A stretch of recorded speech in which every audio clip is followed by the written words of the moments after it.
বুঝতে পারছো ভগবান কিরকম, ভগবানের আইনটা কিরকম? এই প্রসঙ্গে একটা গল্প বলি তোমাদের, একটা গল্প শোনো। তোমরা তো গল্প শুনতে ভালোবাসো, শোনো।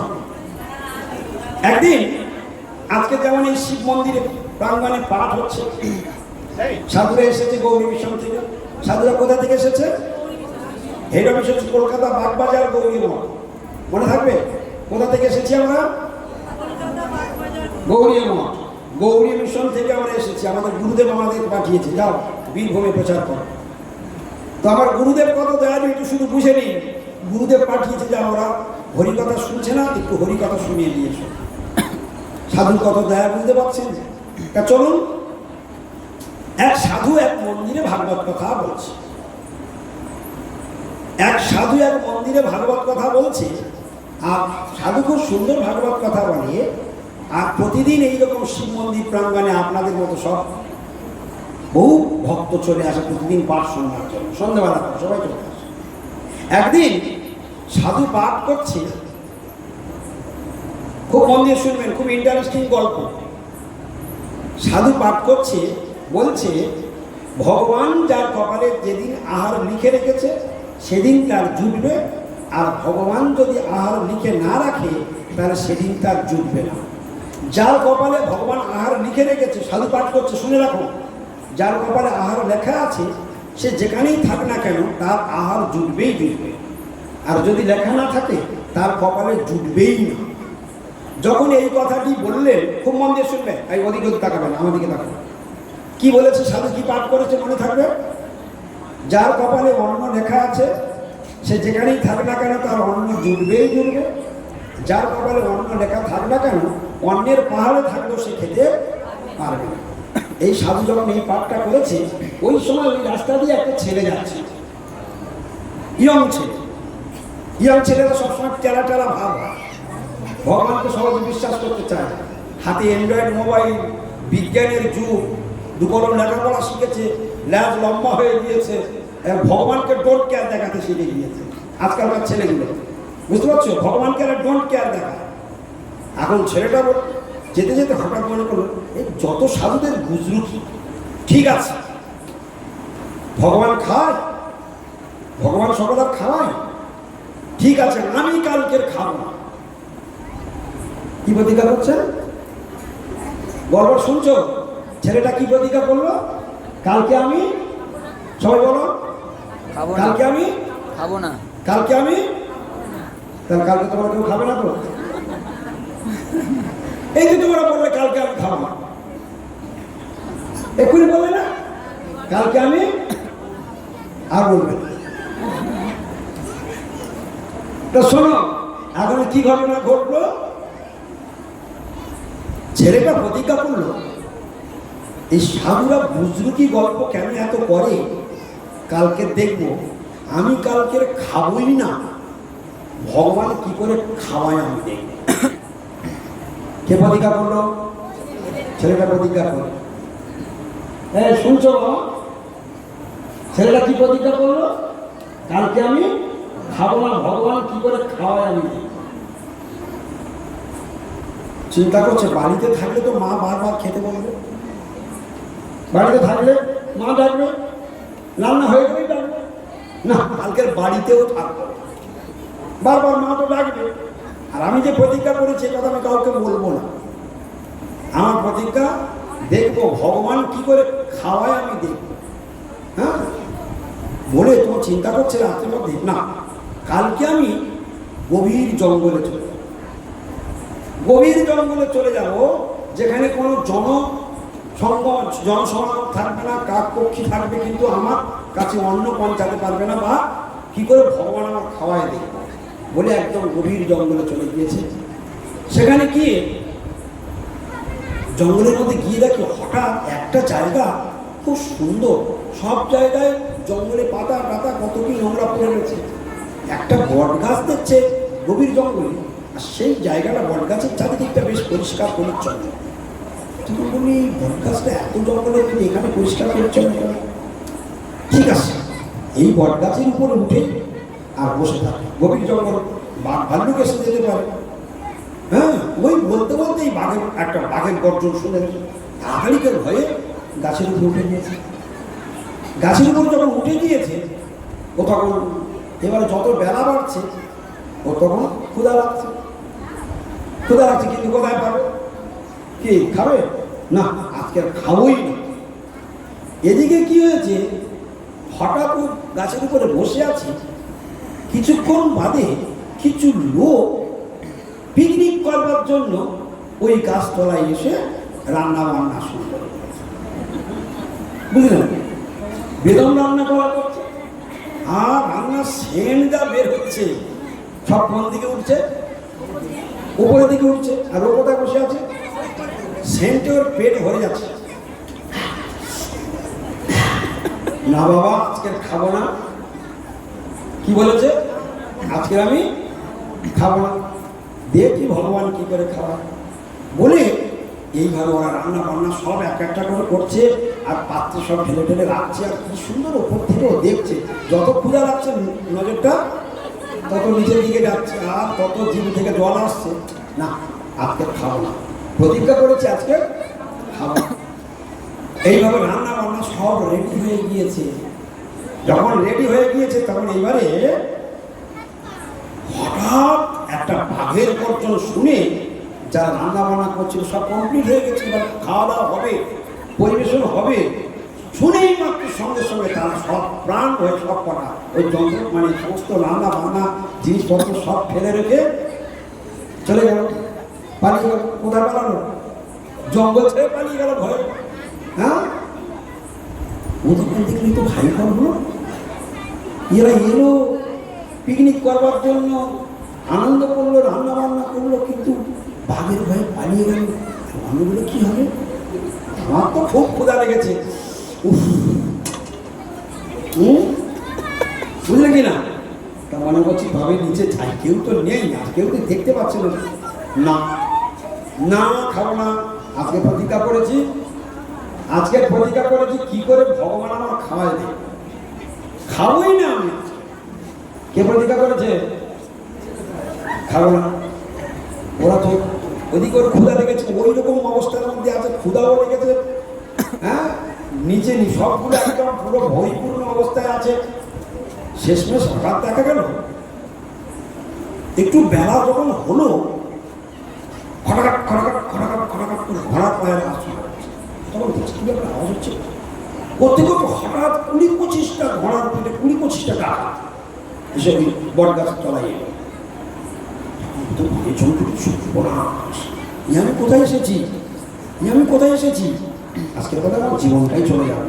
কেন প্রতিজ্ঞা করতে গেলাম আর কেন জঙ্গলে এলাম, আজকে আমার জীবনটাই শেষ করা চলে যাবে বলে ডাকাতরা তো ঘোড়া ওইসব ওখানে এসে বসে ডাকাতগুলো প্রত্যেকদিন এসে ওইখানে ওদের আসতাম, সারাদিন চুরিদারি করে, আর ওইখানে এসে ওরা মাল ভাগাভাগি করে, খায় দায়, ওখানে ফুর্তি করে।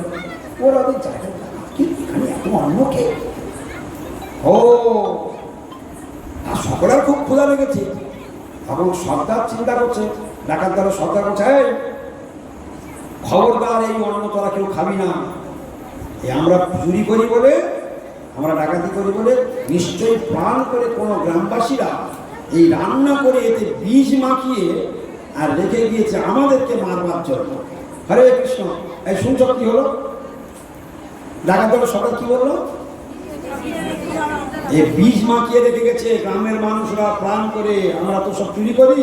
ওরা জানতে পেরেছে এটা আমাদের ঘাঁটি, তাই ওরা অন্ন রান্না করে আর বীজ মাখিয়ে এইখানে রেখে দিয়ে গিয়েছে। তোরা কেউ খাবে না। আর চারিদিকে দেখতো নিশ্চয়ই এরা পাশে লুকিয়ে আছে, এতগুলো বাসন রয়েছে আর এত ভরা ভরা তরকারি সব লুকিয়ে আছে, কোথায় পাশে কোথায় আছে খোঁজ। তো চারিদিকে খুঁজতে কিন্তু একজন ডাক্তার বলছে, সর্দার ওই তো উপরে বসে আছে, ডাকাত সর্দার উপরে নাম আগে নাম। হ্যাঁ, আগে নাম বললে না, আমি আনিনি। তুমি না আনিনি বললে, তুই আগে নাম আনি। তো নামতে চায় না, কান্নাকাটি করছে। একজন, দুজন, তিনজন ডাকাত উঠে গেল, মেরে নামাবো। এই এখানে কোনোদিন কেউ আসে না, তুই এসেছিস, আর আজকের এখানে এই এত অন্ন তরকারি, তুই প্রাণ করে বীজ মাখিয়ে রেখে আমাদের খাইয়ে মারবি বলে তুই গাছের উপরে লুকিয়ে আছিস। তখন বলছে এইগুলো তুই আগে খা, এইগুলো তুই আগে খা। হ্যাঁ, বলছে না আমি খাবো না। তাহলে তুই খাবি না মানে তুই বিষ মাখি, যত বলছে আমি খাবো না তত ডাকাত দেওয়ার মনে করছে যে তাহলে এই বিষ মাখি কেন তোকে খাচ্ছে না কেন, ও তো খেয়ে দেখার ঝামেলা তুকে যায়। এখন যত খাবো না বলছে, ডাকাত দেওয়ার সরকার বলছে মা মেরে মেরে খাওয়া। হ্যাঁ, বলে ঠাস ঠাস করে চড় মারছে, আর অন্য দুটো দিনে ডাকাত গালের মতো অন্য তরকারি ঢুকে দিচ্ছে। যত আইটেম সবটা খাওয়াচ্ছে, খাই খাই পেট নাড়া করে দিয়েছে। মারও খাচ্ছে অন্য খাচ্ছে, মারও খাচ্ছে অন্য খাচ্ছে। হ্যাঁ, বেদম মার খাওয়া খেয়েছে আর অন্য খাচ্ছে। তাহলে খাইয়ে কারা খাওয়ালো? কারা খাওয়ালো? কি খাওয়ালো? ও কি বলেছিল? আজকে আমি খাবো না। তো বেদম মার খাওয়া খেয়েছে, এত মার মেরেছে, হাত পা গুলো খড়া করে দিয়েছে। হ্যাঁ, আমাদের মারবার প্ল্যান করেছিস, বেদম মার মারেছে আর খাওয়াচ্ছে কেন? তুই রান্না করে নিয়েছি, প্রত্যেকটা বিষ তোকে খাওয়া, তোর খাইয়ে তোকে মার। অনেকক্ষণ যখন হয়ে গেল তখন ডাকাত দল সরকার বলছে আরে তোর বিষ যদি হয় তো মরে না কেন? বলে তুই বিষ মাখাসনি? বলে আমি তো কখন থেকে বলছি আমি বিষ মাখাইনি, আমি বিষ মাখাইনি। আমার ভালো করে না। তো বেদম মার মেরেছে, মেরে ঠেলে এইবার যা বেরো বলে চলে যাচ্ছে। ঘ্যানটা লাংড়াতে চলে যাচ্ছে। উফ, বলেছিলাম যে ভগবান কি করে খাওয়াই দেখবো, তা উত্তম খাইয়ে দিল। হ্যাঁ, উত্তম খাইয়ে দিল। তা কার সঙ্গে আমি চ্যালেঞ্জ করেছি? তাহলে সাধুই ঠিক কথা বলেছে, ভগবান সকল কার খাওয়ায়। আজকের আমার কপালে অন্য লেখা আছে, আজকে ভগবান আমাকে মেরে মেরে খাইয়ে দিল। এত মার খেতে হতো না যদি আমি গোবিন্দের সঙ্গে চ্যালেঞ্জটা না করতাম, সাধুর সঙ্গে যদি চ্যালেঞ্জ না করতাম, এত মার আমার খেতে হতো না। সেই অন্নই আমার কপালে ছিল, অন্ন খেতে হলো, আর ভগবানের সঙ্গে চ্যালেঞ্জ করেছিলাম বলে বেদম মারটাও খেতে হলো। ঠ্যাং হাত পা ভেঙে পুরো গৌর প্রেমানন্দে হল। এই জগতের লোক ভগবানের সঙ্গে চ্যালেঞ্জ করে। হ্যাঁ, তাহলে ভগবান খাওয়াই কিনা? তোমাদের চৈতন্য ভাগবতে কি বলেছিলাম? প্রভু যারে যে দিবস না লিখে আহার, বলো প্রভু যারে যে দিবস না লিখে আহার, রাজপুত্র হইলেও উপবাস তার। ভোক্তব্য মানে খাদ্য, ভোক্তব্য অদৃষ্টে থাকে যেদিন লিখন অরণ্যে আসি মিলে অবশ্য তখন। দেখো গল্পটার সঙ্গে এটা বলেছি, দেখো ওর কপালে কি লেখা ছিল? অন্ন লেখা ছিল। সেই অন্ন গোবিন্দ খাওয়ালো কিনা দেখো। ভগবান বিধাতার নিয়মে বাইরে কেউ পা ফেলতে পারবে না। ভগবানের নিয়ম কত সাংঘাতিক, ভগবান কত সুন্দর। দেখো আজকের কলিযুগের মানুষ ভগবানের কথা জানে না বলে ভগবানকে বিশ্বাস করে না বলে তাই ভজন করে না। একদিন ভগবান কত সুন্দর, ভগবানের বিধান কত নির্মম। দেখো একদিন জমালয়ে হরিবল যমরাজের ইনচার্জ কে? যমরাজ। একদিন যমরাজ কোনো কারণে বৈকুণ্ঠে এসেছে নারায়ণের সঙ্গে দেখা করতে, খুব দরকার পড়েছে, নারায়ণের সঙ্গে দেখা করতে এসেছে। খুব মন দিয়ে শুনবে, নারায়ণের সঙ্গে দেখা করতে এসেছে। কে এসেছে? যমরাজ। তো যখন নারায়ণের কাছে ঢুকছে, এমন সময় ওই সামনে একটা গাছে, একটা বটবৃক্ষে একটা পাখি বসে আছে। খুব মন দিয়ে শুনবে, কি বসে আছে? একটা পাখি বসে আছে। তো সেই পাখিটাকে যমরাজ দেখতে পেয়েছে। যমরাজ দেখতে পেয়ে পাখিটাকে দেখে হেসে ফেলেছে। শুনছো কথাটি? কে কাকে দেখে হাসলো? পাখিকে দেখে যমরাজ হাসলো। এখন সেই পাখিটা তখন মনে মনে করছে, হায় হায় হায় হায় হায়, এই যমের দৃষ্টি আমার দিকে পড়েছে, আমার মৃত্যু এবার আর কেউ আটকাতে পারবে না, এবার আমার মৃত্যুটা নিশ্চিত। কে ভয় পেল? পাখিটা।